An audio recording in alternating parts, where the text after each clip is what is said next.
వక్రతుండ మహాకాయ సూర్యకోటి సమప్రభా నిర్విఘ్నం కురు మే దేవా సర్వకార్యేషు సర్వదా. గురుబ్రహ్మా గురుర్విష్ణు గురుర్దేవో మహేశ్వరః గురుః సాక్షాత్ పరబ్రహ్మ తస్మై శ్రీ గురవే నమః. శ్రీమద్ విరాట్ పోతులూరి వీరబ్రహ్మేంద్ర స్వామి వారి సంపూర్ణ జీవిత చరిత్ర. 24వ రోజు పారాయణం. అష్టమ అధ్యాయము. కరుగుచున్న లోహంతో దాహం తీర్చుకున్న బ్రహ్మం గారు. శ్రీ వీరబ్రహ్మం గారు లోక సంచార క్రమంలో భాగంగా నంద్యాల ప్రాంతములో దిగువమెట్టు అనే గ్రామములో మకాం చేశారు. అక్కడ స్వామివారి శిష్య బృందం భోజనాల ప్రయత్నంలో ఉండగా స్వామివారికి దాహం వేసింది. స్వామివారు ఆ సమీపంలో ఉన్న ఒక విశ్వబ్రాహ్మణుని ఇంటికి వెళ్ళి దాహానికి మంచినీటిని అడిగారు. స్వామివారి మహిమ తెలియని ఆ బ్రాహ్మణుడు విసుక్కొని బావి దగ్గరకు వెళ్ళి మంచినీళ్లు త్రాగమని కసురుకున్నాడు. అప్పుడు సిద్ధుడు, అయ్యా, తమరు విశ్వబ్రాహ్మణులు కదా, మీ కులము వారు వేరే చోట నీళ్లైనా త్రాగరని మీకు తెలిసి కూడా స్వామివారిని ఈ విధంగా అగౌరవపరచడం ధర్మమా? స్వామివారికి దాహమిచ్చేలోపు నీ పని పాడైపోతుందా అన్నాడు. దానికి అతను, సన్యాసులు స్వాములు అంటూ వచ్చి అడ్డమైన వాళ్ళకి నా ఇల్లే తేరగా కనపడుతుంది. నీ స్వామికి మరీ అంత దాహంగా ఉంటే ఈ లోహాన్ని త్రాగమను అంటూ కరుగుచున్న లోహమున్న మూసనెత్తి పట్టకారుతో అందించి, తమ గురువు చాలా మహత్తు గలవారిలాగా ఉన్నారు కనుక ఈ వేడి లోహాన్ని త్రాగి దాహం తీర్చుకొమ్మను అని వెటకారం చేశాడా విశ్వబ్రాహ్మణుడు. స్వామివారు మందహాసం చేసి పట్టకారుతో మూసను అందుకొని, నాయనా, నువ్వు కోరినట్లే నీ ఇష్ట ప్రకారంగా ఈ లోహంతోనే దాహం తీర్చుకుంటాము అంటూ ఆ కరిగిన వేడి లోహమును గడగడా త్రాగారు. అది చూచిన విశ్వబ్రాహ్మణుడు గడగడా వణుకుతూ, శరణు స్వామి, శరణు శరణు, నా అపచారమును మన్నించండి అంటూ స్వామివారి కాళ్లపై పడ్డాడు. స్వామివారు అతనిని లేవదీసి, నాయనా, మా మహత్తును మమ్మల్ని తెలుసుకోవాలని ప్రయత్నించేవారంటే మాకు చాలా ఇష్టం అని ఆ విశ్వబ్రాహ్మణుడికి అభయమిచ్చి ఆశీర్వదించారు. నంద్యాల విశ్వబ్రాహ్మణుల పరీక్ష బ్రహ్మం గారిచే జ్ఞానబోధ. అనంతరం శ్రీ వీరబ్రహ్మేంద్ర స్వామివారు తమ సంచారములో భాగంగా నంద్యాలకు చేరుకున్నారు. బ్రహ్మం గారి రాకను తెలుసుకున్న స్థానిక భక్తులు ప్రజలు వచ్చి భక్తితో దర్శనము చేసుకుని వారి బోధనలను వినసాగారు. కానీ పట్టణంలోని విశ్వబ్రాహ్మణులెవరూ కూడా స్వామివారి సముఖమునకు రాలేదు. వారందరూ మిక్కిలి ధనవంతులై భోగభాగ్యములను అనుభవిస్తూ పిన్న పెద్దలను అగౌరవిస్తూ చిన్నచూపు చూస్తూ అందరినీ హేళన చేస్తుండేవారు. వారి దృష్టిలో శ్రీ వీరబ్రహ్మేంద్ర స్వామి పొట్ట నింపుకోవడానికి డాంబిక వేషములు ధరించి మాయ మాటలతో మనుష్యులను మోసగిస్తున్న కపట స్వామి కనుక వారెవ్వరూ స్వామివారికి భోజన వసతులను సమకూర్చలేదు. వారి ఆంతర్యమును గ్రహించిన స్వామివారు వారికి జ్ఞానోదయాన్ని కలిగించాలని సంకల్పించి స్వయంగా వారి వద్దకు వెళ్ళి, నాయనలారా, కందిమల్లయ్య పల్లె నుండి వచ్చిన నేనే మీ దర్శనం కోసం మీ దగ్గరకు వచ్చాను. పొట్టకూటి కోసం తిరిగే నాలాంటి పేద సన్యాసిపై ఇంత కాఠిన్యాన్ని చూపడం మీ వంటి విఘ్నులకు ధర్మమా? మీరెంతో సంపన్నులని విని గంపెడాశతో వచ్చాను. ఆకలి దహించి వేస్తున్నది. తినడానికి పట్టెడు అన్నమైనా పెట్టకపోవడం మీ వంటి శ్రీమంతులకు తగదు అని ఎంతో దీనంగా వారిని అర్థించారు. ఆ విశ్వబ్రాహ్మణులు ఆ మాటలు విని స్వామివారిని హేళన చేస్తూ, మీరిలా కులవృత్తిని వదిలిపెట్టి ఊరూరా బిచ్చగాని వలె తిరగటం మాకు సిగ్గుగా ఉంది అని నిందించారు. అందుకు బ్రహ్మం గారు, నాయనలారా, మేము తిండి బట్టలు లేక ఇలా దేశాలు పట్టి తిరుగుతున్నాము. మిక్కిలి ఆకలి బాధతో ఉన్నాము. మా ఆకలి తీర్చు పుణ్యాత్ములు మీలో ఒక్కరైనా లేనేలేరా అని స్వామి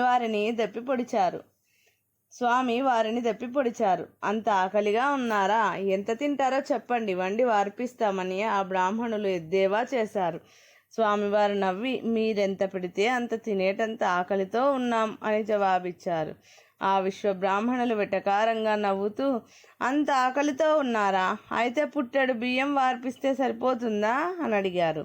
మీరు ఎంత వడ్డిస్తే అంత తింటాం. మీకెంత శక్తి ఉంటే అంతా తయారు చేయించండి, మా ఆకలి తీర్చండి అని వీరబ్రహ్మం గారు చెప్పారు. బ్రహ్మం గారిని మరింత అవమానించాలన్న దురాలోచనతో ఆ విశ్వబ్రాహ్మణులు పుట్టెడు బియ్యము వార్పించి అన్నమును రాశిగా పోయించి, రండి స్వామి రండి భుజించండి అని స్వామివారిని భోజనానికి ఆహ్వానించారు వెటకారంగా.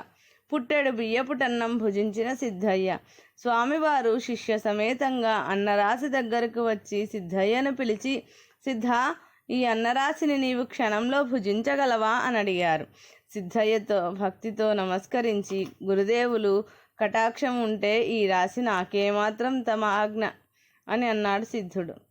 అయితే భుజించమని ఆజ్ఞాపించారు స్వామి. సిద్ధుడు గురుపాదాలకు నమస్కరించి రాశి ముందు కూర్చున్నాడు.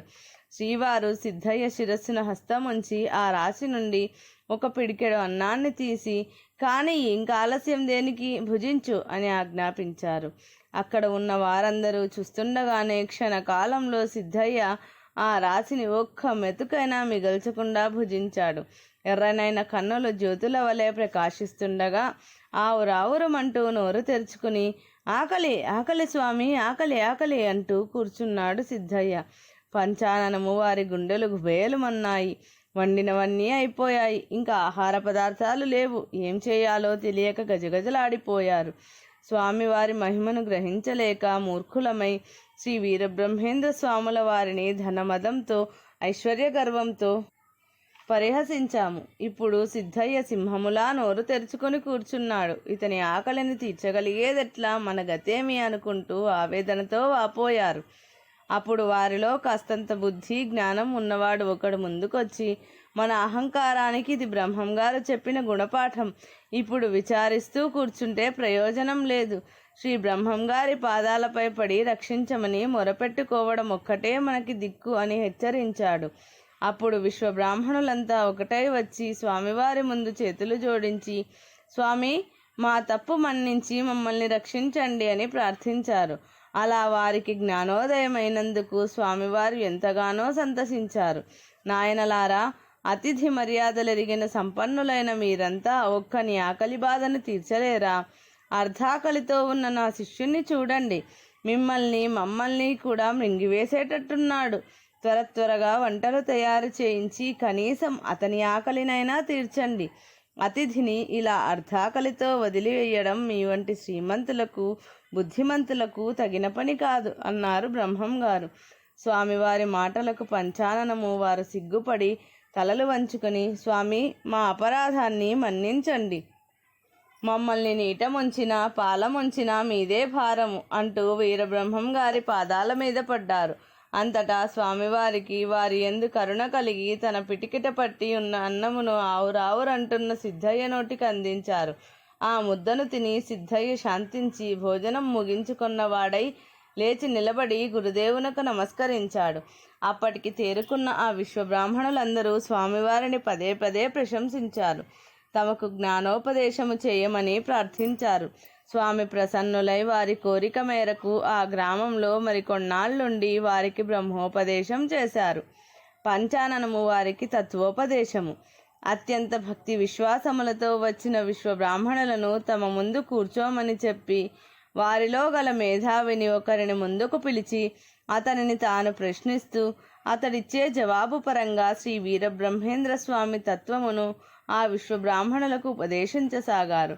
నాయన, నీ భుజముపై ధరించిన వస్త్రమును నీదంటున్నావు. అందువల్ల వస్త్రము వేరు, నీవు వేరు అని మనము తేలికగా గ్రహించగలుగుతున్నాము. అట్లే ఈ శరీరము నీదంటున్నావు. వస్త్రము నీవు కానట్లే ఈ శరీరము కూడా నీవు కావు. నీవు వేరు, నీ శరీరము వేరు అని తెలుసుకో. ఈ కర్మేంద్రియములు, కరచరణాదులు నీవు అనుకుంటున్న నీ నుండి అవి వేరు అనేది గుర్తించు.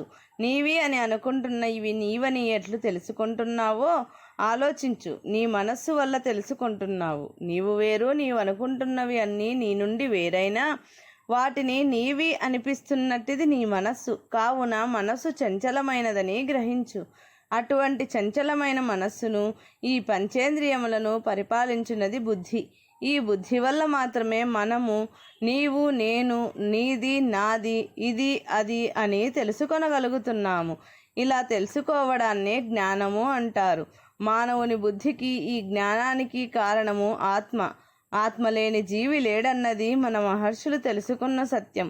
ఈ ఆత్మ స్వయం ప్రకాశము కనుకనే తెలుసుకొనేటట్లు చేయగలుగుతుంది. మనము జాగ్రత్తగా యోచిస్తే నాది నీది అనేది మిథ్య అని, నేను అనేది కారణమని తెలుసుకొనగలము. నేను అనే ఆత్మ స్వయం ప్రకాశము, అదే నీ నిజస్వరూపము. నీవే ఆత్మే నీవు. అట్టి ఆత్మజ్ఞానము గల నీవు సర్వసాక్షివి, స్వయం ప్రకాశుడవు. అండపిండ బ్రహ్మాండాది సమస్తమందు నిండి ఉన్న పరమాత్మయే ఆత్మ. కనుక ఈ ఆత్మాధిపతియగు పరమాత్మ మాత్రమే నిత్యము సత్యము. ఈ సత్యాన్ని గ్రహించి నీలో నాలో ప్రతి జీవిలో ఆత్మరూపమున గల పరమాత్మను దర్శించినవాడు మనలోని భేదాలు, ఐహిక భ్రాంతులు కేవల జీవభ్రాంతులు అన్న బ్రహ్మజ్ఞానం కలిగి అహం బ్రహ్మాస్మి అన్న పరిపూర్ణ జ్ఞానం సిద్ధిస్తుంది అని వారికి బ్రహ్మోపదేశం చేశారు బ్రహ్మం గారు. విశ్వకర్మల సృష్టి, పంచబ్రహ్మల గోత్ర ప్రవర సూత్ర నామ శక్తుల వివరణ. శ్రీ బ్రహ్మం గారి ద్వారా పంచాననము వారు బ్రహ్మజ్ఞానము విన్న తరువాత కాలజ్ఞానమును చెప్పవలసిందిగా స్వామివారిని ప్రార్థించారు. స్వామివారు వారి సంశయాన్ని నివృత్తి చేసేందుకు ఈ విధంగా తెలియజేశారు. నాయనలారా, పంచభూతాలనబడే ఈ భూమి, ఆకాశం, జలం, అగ్ని, వాయువులు 5, బ్రహ్మ విష్ణు మహేశ్వర ఇంద్ర సూర్య నక్షత్ర చంద్రులనేవి ఏవీ లేని శూన్యంలో అనంతకోటి కాంతి పుంజములు ప్రకాశిస్తున్న ఆ బయలులో ఓం అనే ప్రణవనాదంలో దశవిధ నాదాలు సమ్మేళనమై జ్యోతిర్మయ రూపమై ఆది విరాట్ విశ్వబ్రహ్మ స్వరూపమై ప్రకాశించింది. ఆ విశ్వబ్రహ్మ నుండి విశ్వకర్మయగు పంచముఖ బ్రహ్మ ఉద్భవించాడు. ఆ పంచముఖ బ్రహ్మయగు పరమేశ్వరుని యొక్క సద్యోజాత వామదేవ, అఘోర, తత్పురుష, ఈశాన అను 5 ముఖముల నుండి మను, మయ, త్వష్ట, తత్పురుష, విశ్వజ్ఞ అను 5 బ్రహ్మలు అవతరించారు. ఆ 5 ముఖాల నుండి వరుసగా ఋగ్వేదము, యజుర్వేదము, సామవేదము, అథర్వణ వేదము, ప్రణవ వేదము పుట్టాయి. ఈ 5 బ్రహ్మల యొక్క గోత్రాలు సానగ, సనాతన, అహభూనస, ప్రత్నస, సువర్ణసలు కాగా అరళాయస, ఆపస్తంభ, అదాహ్యాస, ఆప్యాయస, కాత్యాయన సూత్రాలు 5 పంచబ్రహ్మల యొక్క సూత్రాలు. శాఖలు ఋక్శాఖ, యజుశాఖ, సామశాఖ, అథర్వణ శాఖ, ప్రణవశాఖ. ప్రవర్తలు సద్యోజాత, వామదేవ, అఘోర, తత్పురుష, ఈశాన. వర్ణములు స్ఫటిక, నీల, తామ్ర, ధూమ, హేమవర్ణములు. కోలలు వెండి, వెదురు, రాగి, బెత్తపు, బంగారు దండములు. యజ్ఞోపవీతములు వెండి, పద్మము, రాగి, శూలి, స్వర్ణములు. హోమగుండాలు త్రికోణము, చతుర్భుజము, వర్తులాకార, పంచమూలలు, అష్టమూలలు. వాహనాలు కాలమేఘ, ఉత్తాలమేఘ, మహనీలమేఘ, కుంభమేఘ, వాయుమేఘ. జపమంత్రాలు ఏకాక్షరి, చతురక్షరి, పంచాక్షరి, షడక్షరి. ఈ పంచబ్రహ్మల వలన ఆదిశక్తి, పరాశక్తి, ఇచ్ఛాశక్తి, క్రియాశక్తి, జ్ఞానశక్తి కలిగి ఈ పంచశక్తుల ప్రపంచము రూపొందించబడినది. ఇందుకు సృష్టి, స్థితి, లయ, తిరోధాన, అనుగ్రహములను పంచకృత్యములు ఏర్పరచబడినవి. పంచకృత్యములు వాటి ధర్మములు. సృష్టికృత్యము ఇది భూసంబంధమైనటిది.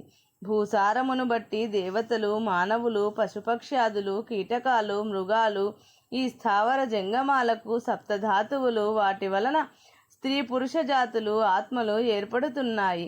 బీజాకారముగా ఉద్భవించే పృథ్వీకృతము బ్రహ్మము. మనువు అనునతడు ఈ బ్రహ్మమును ఉత్పత్తి చేయుట, ఋగ్వేద పారాయణమునర్చుట, ఔపోసనము చేయుట, ముక్కోణ హోమగుండమును పుట్టించి ప్రవర్తించే సృష్టి సహకారకర్తగా భావింపబడుతుంది. కత్తి చేతను జనన శిశునాభినాళమును తల్లి గర్భనాళము నుండి ఛేదించి సమస్త వర్ణాశ్రమ ధర్మములను పరిపాలించి ధర్మార్థము, ఐశ్వర్యము, కామమోక్షములను, పురుషార్థ ప్రయోజనములను రాణించినట్లు కారుమున, కదునుమున, ఘంటపుమున, కత్తిమున, త్రాసుమునలతో లోకరక్షణము జరుగుచున్నది. ఋగ్వేదము దీనిని రుద్రకృతమని ప్రవచిస్తున్నది. మను బ్రహ్మయగు రుద్రుడే మనువాచార్యులు. స్థితికృతము ఇది జలాంశము. పృథ్వీకృత్యమగు సృష్టి కనబడకుండా అంతటా తానే విస్తరించి జీవాత్ములకు కారణమును విస్తరిల్ల చేయుచు ఈ అంశమునకు విష్ణువు ఆచార్యుడు. దారువును ఉత్పత్తి చేయడం, యజుర్వేదమును పారాయణ చేయటం, ఔపోసన పట్టడం, చతుష్కోణ హోమగుండమును పుట్టించి ప్రవర్తిల్ల చేయడం స్థితికర్త అనబడు విష్ణు సృష్టి ఇది. సమస్త జీవరాశుల ప్రాణరక్షణకు గాను గృహాలు, ఆరామాలు, క్షేత్రములు, సత్యములు మొదలగు సౌకర్యములను ఏర్పరచు కృతమే విష్ణుకృతమని యజుర్వేదము ప్రవచిస్తున్నది. మయ బ్రహ్మయగు విష్ణువే మయాచార్యులు. సంహార కృత్యము ఇది తేజోమయాంశము. ఇది జలాంశ కృత్యమును విడిబడకుండా చేసి పృథ్వీకృత్యముచే కలిగిన జీవాత్మలో కలిసి పెంపొందినప్పుడు వాత, పిత్త, పైత్య, శ్లేష్మాదులను రోగములు కలుగకుండా చేయుటయే సంహార కృత్యము. ఇది ఈశ్వర సృష్టి. తేజస్సును ఉత్పత్తి చేయుట, సానువేదమును పారాయణమనొచ్చుట, ఔపోసనము, వర్తులాకార హోమగుండమును రగిలించి వ్యవహరించు ఈశ్వరుడు సంహారకర్త అనబడతాడు. ఈశ్వర సృష్టి సమస్త లోహములను రూపొందించి షణ్మత విగ్రహాదులు, కలశములు, యాగములు, వంటకములకు పాత్రలు మొదలగు జనోపయోగ ఉపకరణములు ఏర్పరిచే ఈశ్వర కృత్యమే బ్రహ్మోద్యోగము. త్వష్ట బ్రహ్మయగు బ్రహ్మయే త్వష్టాచార్యులు. తిరోధాన కృత్యము ఇది వాయు అంశము. ఇది విశ్వము అంతటను తానే తేజోమయాంశములను విడిపోకుండా చేసి పృథ్వీకృత జీవాత్మలు సర్వవేదుల గూడి విజృంభించినప్పుడు తత్వగుణములకు అంతఃకరణములను అదుపునందుంచుటే తిరోధాన కృత్యము. దీని సృష్టికర్త మహేంద్రుడు. అధర్వణ వేదము పారాయణ, ఔపోసనము, షట్కోణ హోమమును రగిలించి వ్యవహరించుచు తిరోధానకర్త అనబడు మహేంద్ర సృష్టి. శిల్పములను, గోపుర స్థూప, సమస్త దేవతా ప్రతిష్ఠ, వేదమంత్ర పఠన, జప, తప, ఆవాహన, ఆహుతి అను 18 క్రియలతో షోడశ కళాన్యాసముల నిర్మించి జ్ఞాన పరిమిత నిష్ఠాగరిష్ట అష్టాంగ యోగ సమాధుల మోక్షకారక క్రియా సంప్రదాయ బ్రహ్మస్వరూపము తెలుపుచు మంత్రాశయములచే అష్టాదశావర్ణముల ముక్తికి ఆధారమనర్చు శిల్పాచార్యుల కృత్యమే తిరోధానము. ఇది దేవేంద్ర సృష్టి. తత్పురుష బ్రహ్మయగు మహేంద్రుడే తత్పురుషాచార్యులు. అనుగ్రహ కృత్యము ఇది ఆకాశ సంబంధమైనట్టిది. ఇది జ్యోతి రూపకమై వాయు అంశమును వినబడకుండా చేసి స్వాధీనపరుచుకొని ఆ అంశము విజృంభించిన వేళలో అతీతమగు భావ పరిధిలో ఆత్మల నిర్మలత్వమును బయలుపరిచి సమకూర్చుటయే ఆకాశతత్వం యొక్క స్వభావము. ఇది సదాశివం అనబడును. ఆ సదాశివుడే విశ్వజ్ఞానాచార్యుడు. సువర్ణమును ఉత్పత్తి చేయుట, ప్రణవవేదము పారాయణ, ఔపోసనము, అష్టకోణ హోమగుండమును రగిలించి వ్యవహరించుట, అనుగ్రహకర్త అనబడు సూర్యదృష్టి, సమస్త జీవులకు ప్రాణమునర్చుట, సువర్ణ రజిత రత్నాభరణముల రూపొందించి స్త్రీ పురుషాదుల వివాహక్రియకు మాంగళ్యముద్రను ఏర్పరిచి జ్యోతిషాదుల అంతరాల కర్ణ కుండక గోళకాదులకు వర్ణదూరులను మాంగళ్యముద్రచే పవిత్రులను చేసి పురుషార్థముల పొందజేయుటే సూర్యోద్యోగము. విశ్వజ్ఞ బ్రహ్మయగు సూర్యుడి విశ్వజ్ఞాచార్యులు.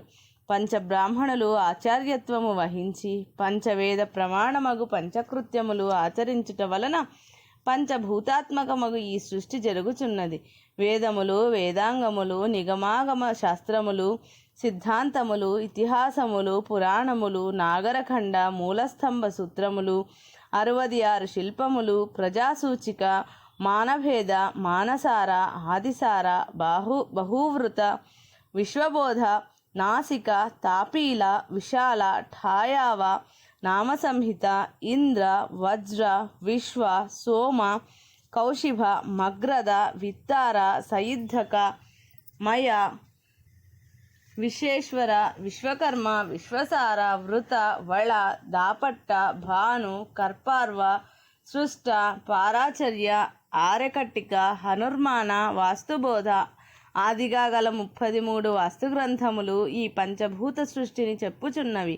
ఇంతకు మించిన లోకమున సృష్టి లేనే లేదని యజుర్వేదము తెలుపుచున్నది. కనుక శక్తి స్వరూపమైన ఆదిశక్తి మనుబ్రహ్మయగు మహేశ్వర స్వరూపము, ఆదిశక్తి మయబ్రహ్మయగు విష్ణు స్వరూపము, ఇచ్ఛాశక్తి త్వష్ట బ్రహ్మయగు బ్రహ్మస్వరూపము, క్రియాశక్తి శిల్ప బ్రహ్మయగు ఇంద్రస్వరూపము, జ్ఞానశక్తి శిల్ప బ్రహ్మయగు భాస్కర స్వరూపము.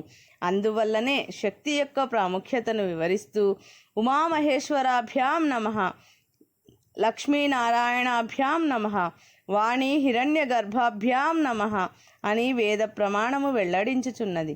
ఈ పంచశక్తుల పంచకృత్యముల పాంచభౌతిక విశ్వరూపమే విరాట్ బ్రహ్మ స్వరూపము. అదే పరబ్రహ్మము. శాక్తేయులి పంచముఖిని పంచాక్షరి మంత్రములతో మానస జపము చేస్తూ అని చెప్పి శ్రీ వీరబ్రహ్మేంద్ర స్వామి వారిని ఆరాధిస్తారు, పూజిస్తారు. స్వామివారు పంచాననము వారికి బోధించారు. అంతటా పంచాననము వారు, స్వామి పంచాంగము అంటే ఏమిటో, దాన్ని మొదట ఎవరు సృష్టించారో తెలుపమని ప్రార్థించారు. అంతటా స్వామివారు తిథి, వార, నక్షత్ర, యోగ, కరణములు అను 5 అంగములచే ఒప్పునది పంచాంగము. తిథులను మనుబ్రహ్మ, వారములను మయబ్రహ్మ, నక్షత్రములను త్వష్టబ్రహ్మ, యోగమును శిల్పి బ్రహ్మ, కరణమును విశ్వబ్రహ్మ సృష్టించగా ఏర్పడినదే పంచాంగము. ఈ పంచబ్రహ్మలు పంచాంగమునకు అధిదేవతలు అని శ్రీ వీరబ్రహ్మేంద్ర స్వామి వారు వివరించారు. అది విన్న పంచాననము వారు మిక్కిలి సంతుష్టులై పరిపరి విధముల స్వామివారికి పూజలు కానుకలు సమర్పించుకొని తమ అహంకార డంబములను నశింపజేసుకున్నారు. అలా శ్రీమంతులని విర్రవీగుచున్న ఆ విశ్వబ్రాహ్మణులకు కనువిప్పు కలిగించి సద్గుణ సంపన్నులను చేసి శ్రీ వీరబ్రహ్మం గారు యాత్రార్థమై ప్రయాణాన్ని కొనసాగించారు. ఇది పోతులూరి వీరబ్రహ్మేంద్ర స్వామి వారి జీవిత చరిత్ర. 8వ అధ్యాయం సంపూర్ణం. ఇది 24వ రోజు పారాయణం సంపూర్ణం.